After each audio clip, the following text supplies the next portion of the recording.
La sombra de la noche por Deborah Harkness. Capítulo 13. Me gusta estar casada, dije medio adormilada. Desde que habíamos sobrevivido a la fiesta del día después y a la entrega de regalos, la mayoría de los cuales mugían o cloqueaban, no habíamos hecho nada durante días salvo hacer el amor, hablar, dormir y leer. De vez en cuando, Chef enviaba una bandeja de comida y bebida para sustentarnos. Por lo demás, nos dejaban en paz. Ni siquiera Philip interrumpió el tiempo que pasamos juntos. Parece que te estás adaptando bien. Yo Matthew, acariciándome detrás de la oreja con la punta de su fría nariz. Yo estaba tumbada boca abajo con las piernas estiradas en una habitación que se usaba para almacenar armamento sobrante, que se encontraba sobre la herrería. Matthew estaba encima de mí, protegiéndome de la corriente de aire que entraba por los huecos de la puerta de madera.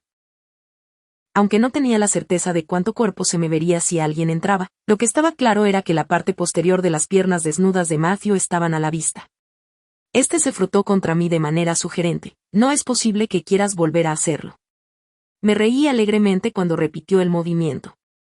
Me pregunté si aquel aguante sexual era cosa de vampiros o de Matthew. Ya estás criticando mi creatividad. Me dio la vuelta y se acomodó entre mis muslos. Además, estaba pensando en esto, no en eso. Bajó la boca hacia la mía y se deslizó suavemente dentro de mí. Hemos salido aquí fuera para trabajar mi puntería, dije, al cabo de un rato. ¿A esto te referías con practicar el tiro al blanco? Matthew soltó una estruendosa carcajada. Hay cientos de eufemismos auverneses para hacer el amor, pero no creo que ese sea uno de ellos. Le preguntaré a Chef si le suena, ni se te ocurra. ¿Os estáis haciendo la mojigata, doctora Bishop? Preguntó con fingida sorpresa, mientras me quitaba una paja que tenía enredada en el pelo al final de la espalda. No os molestéis. Nadie se equivoca al imaginarse cómo estamos pasando el rato. Ya veo cuál es tu punto de vista, dije, tirando de las calzas que antes eran suyas hasta encima de las rodillas. Ahora que me has atraído hasta aquí, podrías también intentar imaginarte que estoy haciendo mal. Eres una novata y no puedes esperar dar en el blanco siempre, dijo, poniéndose en pie para buscar sus propias calzas. Una de las perneras estaba todavía sujeta a los bombachos, que se hallaban tirados allí cerca, pero la otra no se veía por ningún lado. Metí la mano debajo del hombro y le pasé la bola hecha un guiñapo en que se habían convertido. Con un buen entrenamiento, podría convertirme en una experta. Ya había visto cómo disparaba Matthew, que era un arquero innato con sus largos brazos y aquellos fuertes y magníficos dedos. Cogí el arco curvo, una media luna bruñida de cuerno y madera que estaba apoyada contra un montón de heno cercano. La cuerda de cuero retorcido se soltó. Entonces deberías pasar el rato con Philip, no conmigo. Su manejo del arco es legendario. Tu padre me ha dicho que Isabeau es mejor tiradora. Yo estaba usando su arco, pero hasta entonces su habilidad no se me había contagiado. Eso es porque Maman es la única criatura que jamás ha logrado hacer aterrizar una flecha de costado. Matthew señaló el arco. Deja que te lo encuerde. Yo ya tenía una raya rosa en la mejilla de la primera vez que había intentado colocar la cuerda del arco en el anillo. Requería muchísima fuerza y destreza echar hacia atrás los extremos superiores e inferiores del arco para que quedaran perfectamente alineados. Matthew apuntaló el extremo inferior contra el muslo, echó el superior hacia atrás con una mano y usó la otra para trabar la cuerda del arco. Haces que parezca fácil. También me había parecido fácil el día que había descorchado una botella de champán en el Oxford moderno. Lo es, si eres un vampiro y tienes unos 1000 años de experiencia. Matthew me tendió el arco con una sonrisa. Recuerda, mantén los hombros en línea recta, no pienses demasiado. En el tiro y lanza con suavidad y fluidez. También hizo que aquello sonara fácil. Me volví para enfrentarme al objetivo. Matthew había usado unas cuantas dagas para sujetar un gorro blando, un jubón y una falda a un montón de heno. Al principio creí que el objetivo era darle a algo, al sombrero, al jubón o a la falda. Matthew me explicó que el propósito era darle a aquello a lo que apuntaba. Demostró su puntería disparando una única flecha a un almiar y rodeándola en el sentido de las agujas del reloj con otras 5 flechas, antes de partir el astil de la del centro con la sexta. Saqué una flecha del carcaj, coloqué el culatín, apunté bajo el campo de visión que me proporcionaba el brazo izquierdo y eché la cuerda del arco hacia atrás. Dudé. El arco ya estaba mal alineado. Dispara, dijo Matthew bruscamente. Cuando solté la cuerda, la flecha pasó silbando al lado de heno y cayó plana en el suelo. Déjame volver a probar, dije, extendiendo la mano hacia el carcaj que tenía al lado de los pies. Te he visto lanzar fuego de brujos a un vampiro y hacerle un agujero en pleno pecho, dijo Matthew en voz baja. No quiero hablar de Juliet. Intenté poner la flecha en su sitio, pero me temblaban las manos. Bajé el arco. Ni de Champier. Ni del hecho de que mis poderes parezcan haber desaparecido por completo. Ni de cómo puedo hacer que la fruta se pudra y ver colores y luces alrededor de la gente. No podemos, simplemente, dejarlo. Aunque sea por una semana. De nuevo mi magia, o la falta de ella, volvía a ser un tema habitual de conversación. Se suponía que el tiro con arco te ayudaría a activar el fuego de brujos, señaló Matthew. Hablar de Juliet podría ayudar. ¿Por qué no puede ser simplemente para que haga un poco de ejercicio? Pregunté con impaciencia. Porque necesitamos saber por qué tus poderes están cambiando, dijo Matthew, con calma. Levanta el arco, tira de la flecha hacia atrás y déjala volar. Al menos esta vez le he dado a heno, dije después de hacer aterrizar la flecha en la esquina superior derecha del almiar. Es una pena que estuvieras apuntando más abajo. Estás haciendo que esto pierda toda la gracia. La expresión de Matthew se volvió seria. No hay nada de liviano en la supervivencia. Esta vez coloca la flecha, pero cierra los ojos antes de apuntar. ¿Quieres que use el instinto? La risa me hizo temblar mientras colocaba la flecha en el arco. El blanco estaba delante de mí, pero, en lugar de centrarme en él, cerré los ojos como Matthew había sugerido. En cuanto lo hice, el peso del aire me distrajo. Me presionó los brazos, los muslos y se instaló como un pesado abrigo sobre mis hombros. El aire también hizo que la punta de la flecha se mantuviera erguida. Corregí la posición y los hombros se me ensancharon mientras apartaban el aire a un lado. Una brisa, la caricia de un movimiento, me apartó unos cuantos mechones de pelo de la oreja, a modo de respuesta. ¿Qué quieres?, le pregunté a la brisa, enojada. Que confíes en mí, me respondió susurrante. Separé los labios, asombrada. Mi ojo mental se abrió y vi la punta de la flecha ardiendo dorada por el calor y la presión con que había sido golpeada en la forja. El fuego atrapado en ella quería volver a volar libre, pero se quedaría donde estaba a menos que me librara del miedo. Exhalé un suave suspiro para dejar espacio para la fe. Mi aliento recorrió el astil de la flecha y solté la cuerda.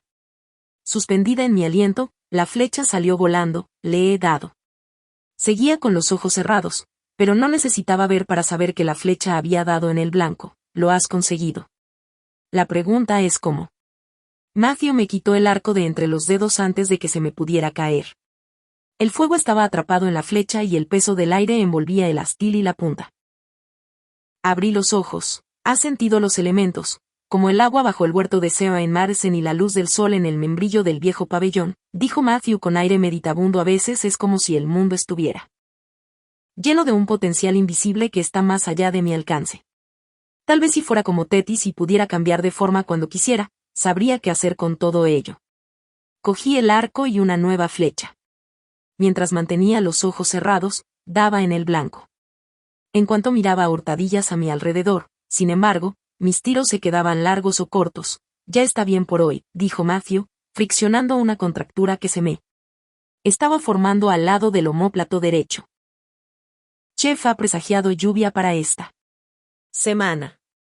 Quizá deberíamos ir a montar mientras podamos. Chef no solo tenía buena mano con las masas, sino que también era bastante buen meteorólogo. Solía enviarnos la previsión junto con la bandeja del desayuno. Salimos a cabalgar al campo y, en el camino de regreso, vimos varias hogueras ardiendo en los prados y Sept Tours resplandeciente de antorchas. Esa noche eran las Saturnales, el comienzo oficial de las vacaciones en el palacete. El ecuménico Philippe no quería que nadie se sintiera desplazado, así que daba la misma importancia a las tradiciones romanas y cristianas. Incluso había algunos vestigios de la fiesta nórdica de Yule en medio de aquella mezcla que, seguramente, se debería al ausente Gallou Glass. No es posible que os hayáis cansado tan rápido el uno del otro. Bramó Philippe desde la galería de los juglares, cuando regresamos. Llevaba puesto un espléndido par de cuernos sobre la cabeza que le hacían parecer una estrambótica combinación de león y ciervo. No esperábamos veros hasta dentro de una semana más. Pero, ya que estáis aquí, podéis echar una mano. coged estrellas y lunas y colgadlas donde haya algún sitio libre. El gran salón estaba envuelto en tanta vegetación que parecía un bosque y olía como tal. Había varios barriles de vino que nadie vigilaba para que los jaraneros se sirvieran una copa cuando les viniera en gana. Una ovación celebró nuestro regreso. La cuadrilla de decoración quería que Matthew se subiera a la repisa de la chimenea para sujetar una larga rama de árbol a una de las vigas. Este trepó por la piedra con una agilidad que sugería que no era la primera vez. Era imposible resistirse al espíritu de vacaciones y, cuando trajeron la cena, ambos nos presentamos voluntarios para servir la comida a los invitados en un ritual del mundo al revés que convertía a los sirvientes en señores y a los señores en sus sirvientes. Mi paladín Thomas sacó la paja más larga y presidió las celebraciones al convertirse en señor del desgobierno. Estaba sentado en el sitio de Philip, sobre un montón de cojines, y llevaba puesta la inestimable corona de oro y rubíes del piso de arriba como si fuera un elemento escenográfico. Cualquier petición descabellada que Thomas hacía era cumplida por Philip, en su papel de bufón de la corte. Esa noche sus favores incluyeron un baile romántico con Alain. El padre de Matthew optó por hacer el papel de mujer, poner frenéticos a los perros con un silbato y hacer que dragones de sombras treparan por la pared acompañados de los gritos de los niños. Philip no se olvidó de los adultos y organizó elaborados juegos de azar para que se mantuvieran ocupados mientras entretenía a sus súbditos menores. Le proporcionó a cada adulto una bolsa de alubias para apostar y prometió una saca de dinero a la persona que tuviera mayor cantidad de ellas al final de la velada. La emprendedora Katrine hizo el agosto intercambiando besos por judías. Si me hubieran dado fichas a mí, las habría apostado todas a que ella se llevaría el premio final. Durante el transcurso de la velada, cada vez que levantaba la vista veía a Matthew y a Philip, codo con codo, intercambiando algunas palabras o compartiendo una broma. Cuando tenían las cabezas juntas, inclinadas, una oscura y otra clara, su diferencia física era asombrosa. Aunque en muchos otros aspectos se parecían. Cada día que pasaba, el inagotable buen humor de su padre limaba alguna de las asperezas de Matthew. James tenía razón. Allí Matthew no era el mismo, era incluso mejor. Y, a pesar de los temores que me habían invadido en Mont Saint-Michel, seguía siendo mío. Matthew sintió que lo observaba y me miró con curiosidad. Sonreí y le lancé un beso al otro lado del salón. Él bajó la cabeza, tímidamente complacido. Alrededor de 5 minutos antes de la medianoche, Philip destapó de pronto un objeto que estaba al lado del hogar. ¡Santo cielo! Philip juró que arreglaría ese reloj y que haría que volviera a funcionar, pero no le creí. Matthew se reunió conmigo mientras niños y adultos chillaban encantados. El reloj no se parecía a ninguno que hubiera visto antes. Un armario tallado y dorado rodeaba un barril de agua. Una larga cañería de cobre se elevaba del barril y dejaba caer el agua en el casco de una espléndida maqueta de un barco que pendía de una bobina de cuerda enroscada en un cilindro.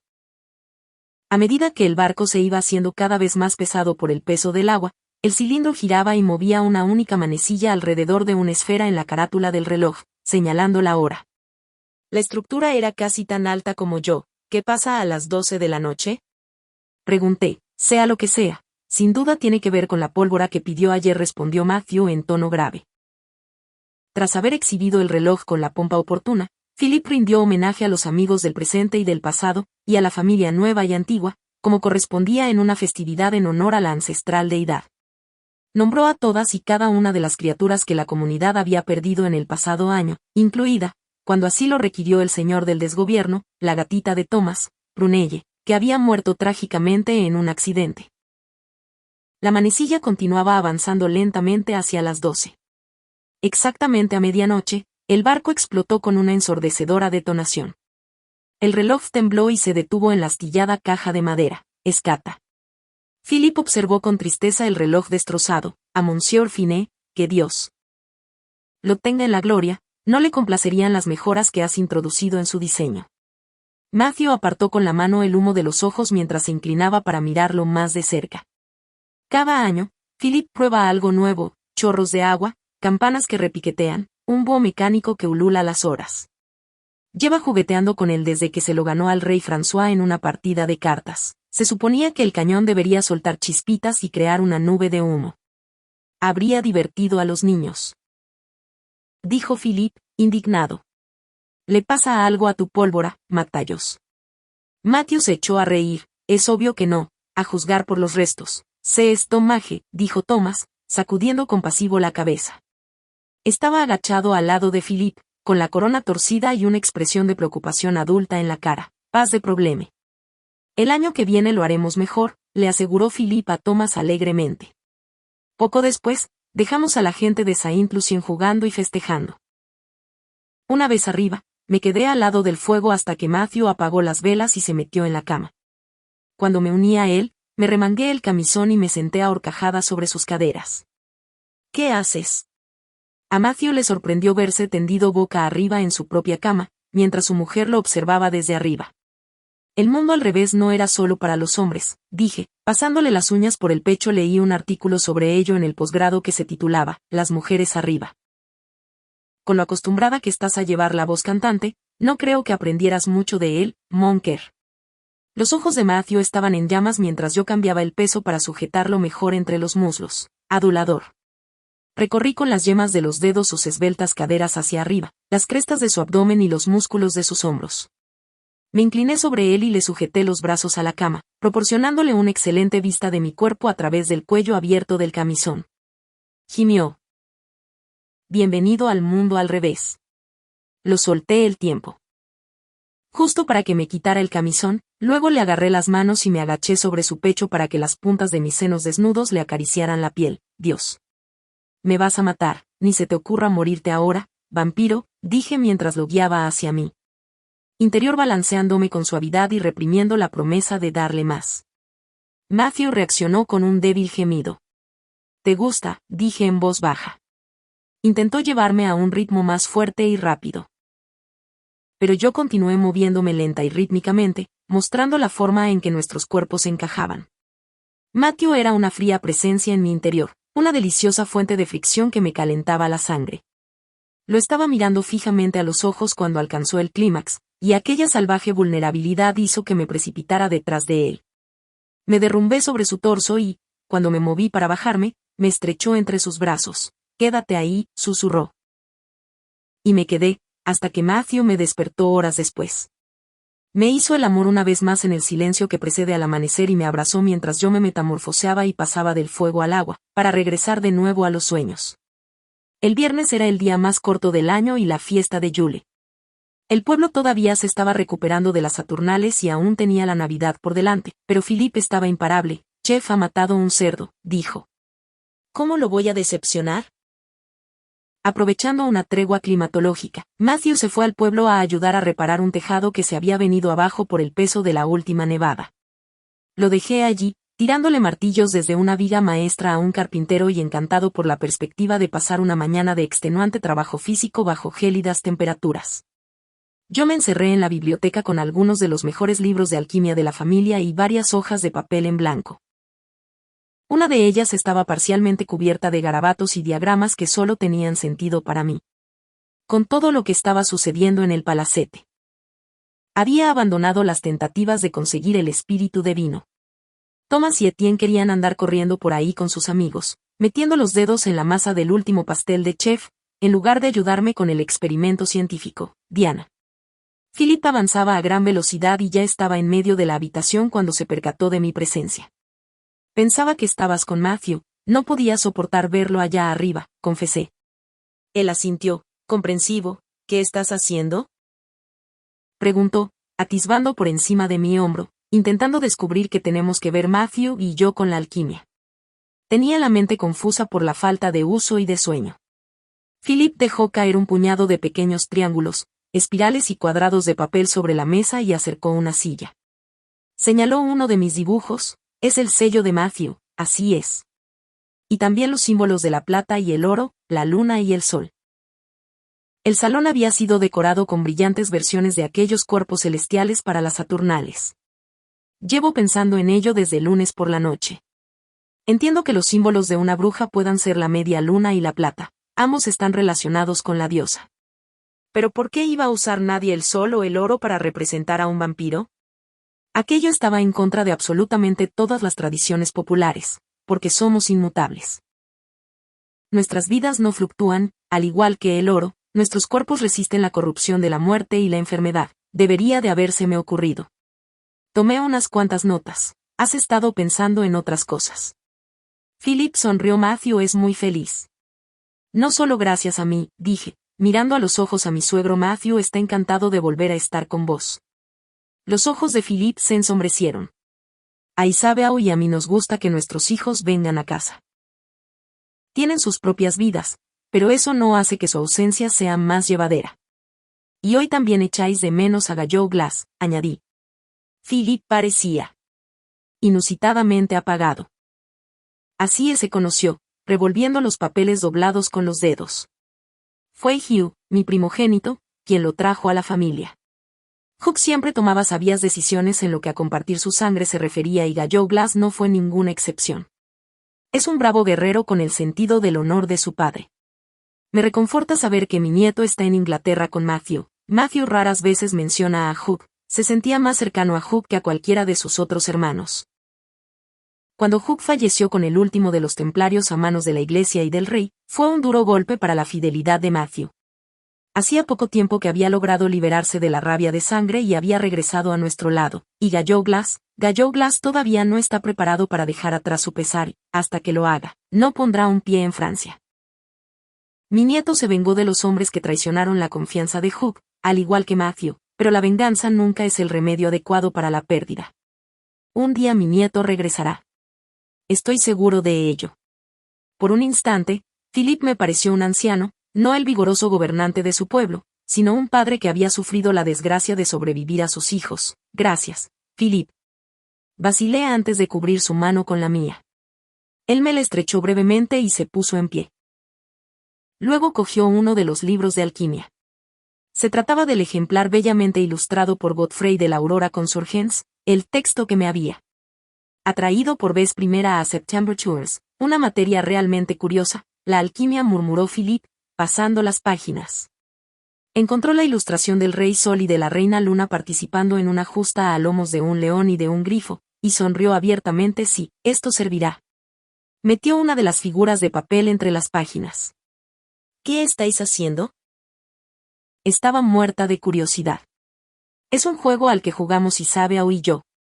Cuando uno de los dos está lejos, dejamos mensajes ocultos en las páginas de los libros. Suceden tantas cosas. En un día que es imposible recordarlo todo cuando volvemos a vernos. De esta manera podemos toparnos con pequeños recuerdos como este cuando menos lo esperamos y compartirlos. Philip fue hacia las estanterías y cogió un libro con gastadas tapas de cuero. Esta es una de nuestras historias favoritas, la canción de Armouris. Isabel y yo tenemos gustos sencillos y disfrutamos con las historias de aventuras. Siempre escondemos mensajes aquí. Escondió una espiral de papel en el lomo, entre la cubierta y las rimas de pergamino. Un rectángulo doblado cayó de la contraportada mientras incrustaba la espiral en el diminuto espacio. Isabel suele valerse de un cuchillo, por lo que sus mensajes son más difíciles de encontrar. Se las sabe todas, la muy pícara. A ver qué dice. Philip abrió el papel y lo leyó en silencio. Levantó la vista con los ojos brillantes y las mejillas más ruborizadas de lo habitual. Me eché a reír y me levanté. Creo que necesitaréis más privacidad para escribir la respuesta, Sieur. Alain apareció en el umbral, con cara seria. Han llegado varios mensajeros. Uno de Escocia. Otro de Inglaterra. Y un tercero de Lyon. Philip suspiró y maldijo entre dientes. Podían haber esperado a después de la fiesta cristiana. Un sabor desagradable me vino a la boca. No pueden ser buenas noticias, dijo Philip, percibiendo mi expresión. ¿Qué ha dicho el mensajero de Lyon? Champier tomó precauciones antes de marchar y dijo a los demás que había sido reclamado aquí. Como no ha regresado a casa, sus amigos están haciendo preguntas. Un grupo de brujos se prepara para salir de la ciudad en su busca y partirán en esta dirección, explicó Alain. ¿Cuándo? Susurré. Era demasiado pronto. La nieve los retrasará y encontrarán dificultades para viajar durante los días santos. ¿Dentro de unos cuantos días, tal vez una semana, y el resto de mensajeros? Preguntó a Alain.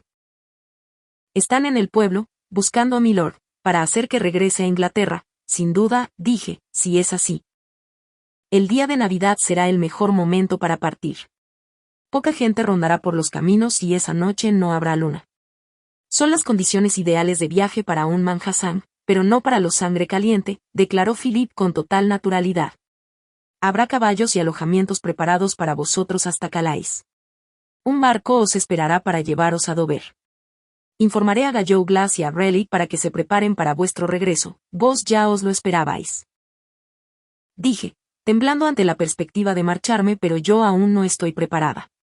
La gente todavía se da cuenta de que soy diferente, te integras mejor de lo que crees.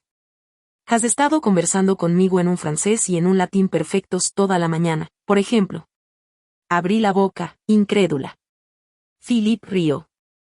Es verdad. Cambié de idioma 2 veces, pero no te diste cuenta. Su rostro se ensombreció. Bajó a hablarle a Matthew de mis preparativos, no, dije, con la mano en su brazo. Yo lo haré.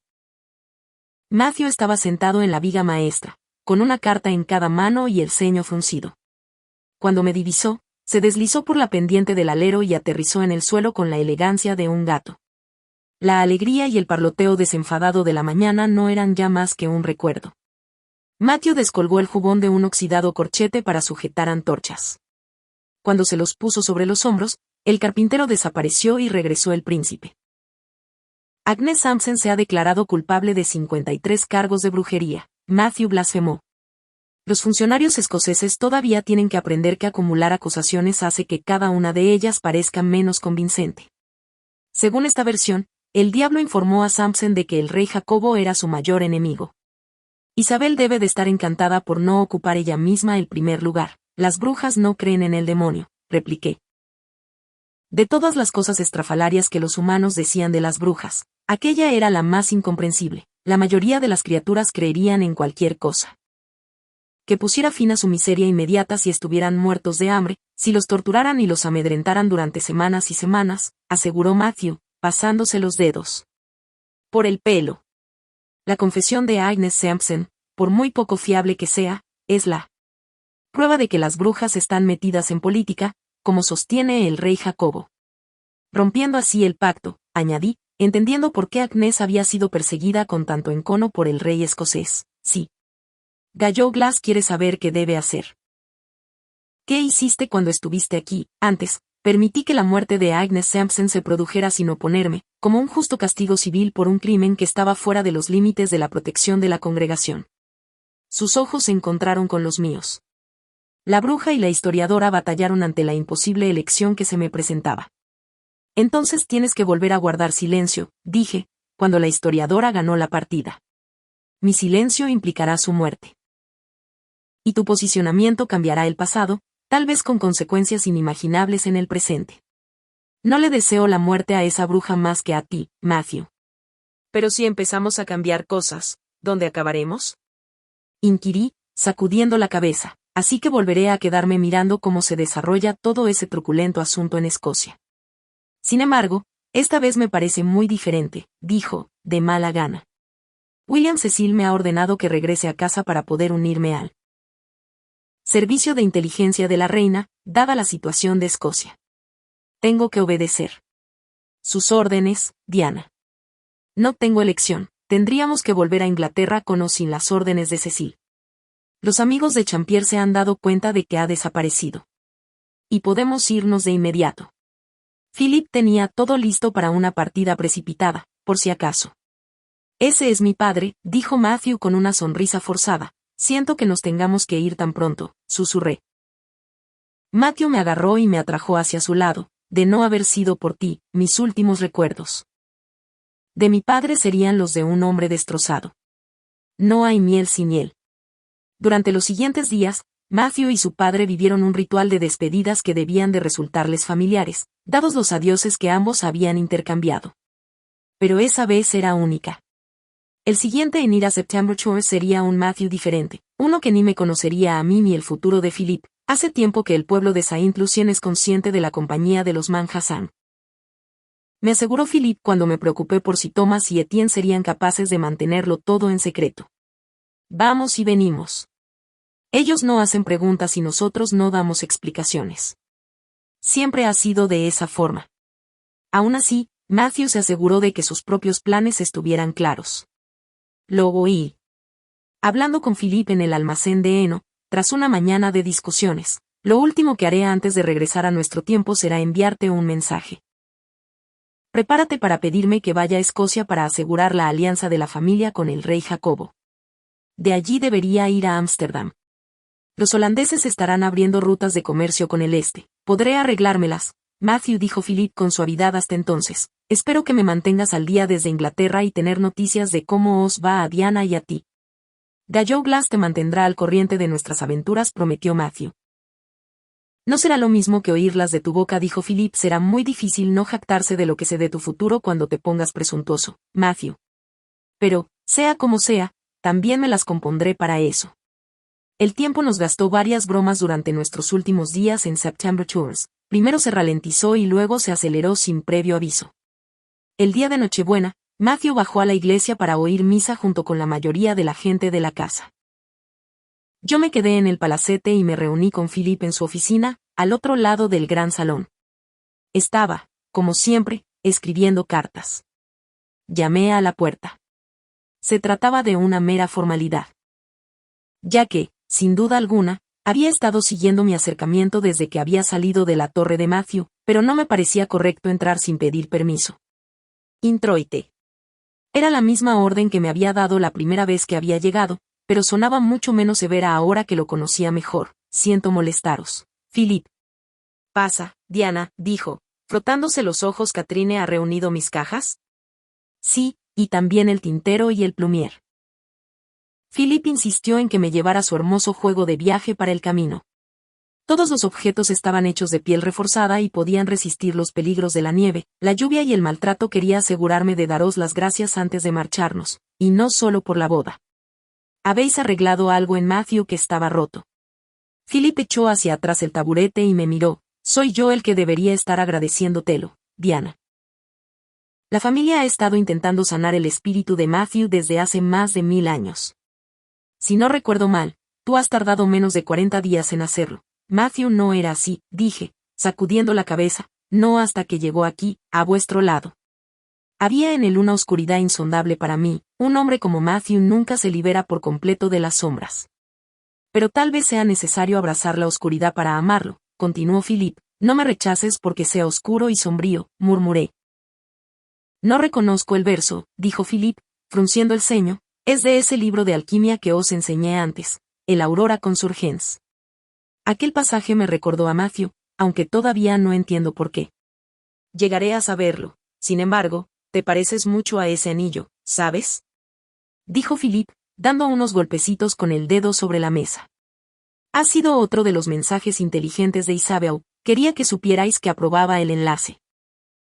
Dije, mientras extendía el pulgar para tocar el reconfortante peso. No.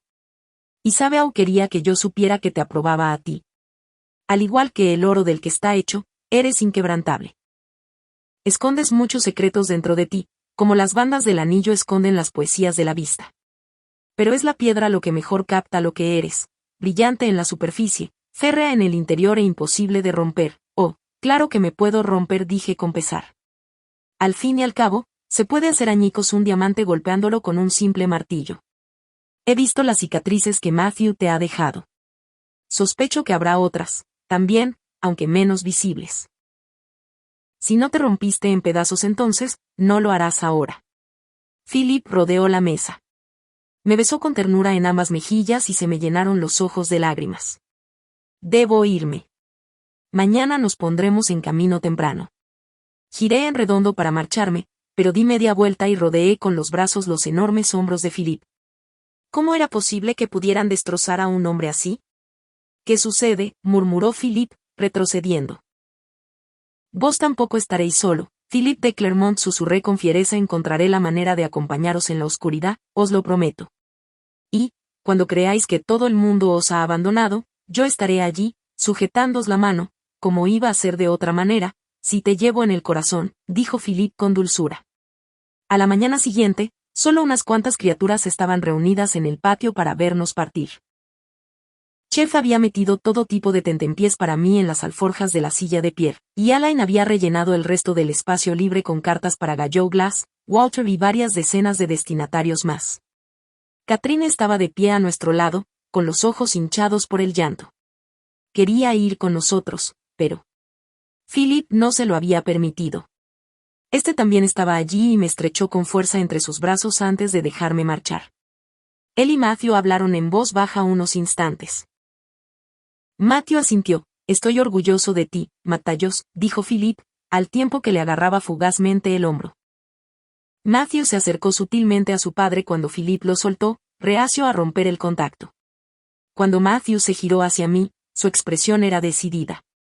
Me ayudó a montar antes de balancearse para subir sin esfuerzo a lomos de su caballo. Caire, padre, dijo Matthew, con los ojos brillantes. Cairete, Matthayos Caidiana, respondió Philip.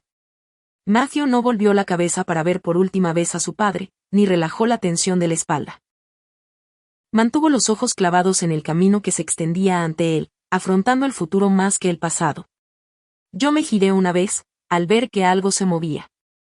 Era Philip, que recorría a caballo la cresta de una colina cercana, empeñado en no dejar marchar a su hijo hasta que fuera necesario. Adiós, Philip, susurré al viento, con la esperanza de que pudiera oírme.